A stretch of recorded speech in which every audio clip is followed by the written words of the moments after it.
una, nung hindi pa kami uminom barley, dalawa, matataas yung cholesterol niya, sugar niya, marami lahat matataas. So, ang tumabasa bigla yung kahapon, yung bunso ko. Sabi ni Doc, inom ka ng mga maintenance. Sabi ng anak ko, ayoko ma'am, bata ako pa, mag-maintenance na ako. So, nakilala ko ngayong barley, sabi ko, every morning, titimplahan ko siya. Ayoko yan, nasusuka ko yan. Sabi ko, bubulahin ko pa siya, sige na mamaya papakainin ko. Ayoko nga yan, nagagalit siya kasi sinisigaw, nakatimpla na siya di. Mapipilitan siya uminom. Every morning, inaabangan ko siya, 5:30, gigising na din ako para itimpla ko siya. Siguro mga 3 weeks, sabi ko, tara po, palag tayo. Alam mo, ang ganda. Lahat bumaba.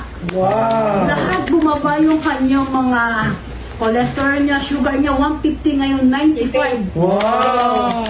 Ang baba. Yung cholesterol niya nasa 300, 100 na lang. Wow. Ayan siya, papakita ko sa iyo yung kanyang fasting sugar, tinan mo. 5.3 times 18 niya, nasa 95 lang. Dati 150 yan. So, ang nangyari, pati si Fiona yan, anak ko to, si Fiona, tinan mo yung 3 months na fasting niya. Pumanda na siya. So, tumuloy-tuloy kasi siya, kasi ilang buwan na yan, di ba? So, tinuloy-tuloy ko siyang pinainom niyan.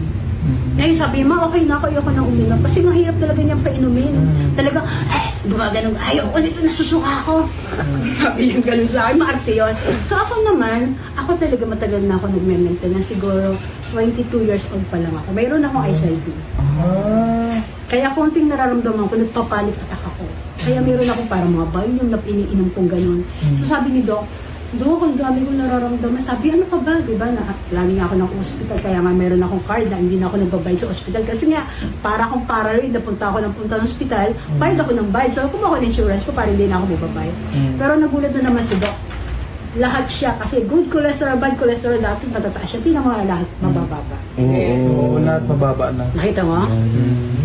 Yung aking kasi nga attack ako, yung inatake ko, nervous ako. Siyempre nakakain na ako.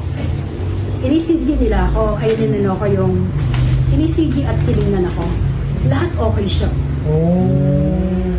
Ganon kaganda yung barley. Kaya nung nawala yung barley, nagpanting attack ako, sabi ko, baka marami na naman ako sakit. Sabi ni Doc, magpalab ka, okay lahat. Sabi ni Doc, mag-volume ka naman. Kaya ayan, okay lahat din naman, okay lahat. Kaya kailangan di ka mawalan talaga ng barley stock. Yung fasting ko, tingnan mo yung akin, lahat siya okay na lahat. Okay na lahat.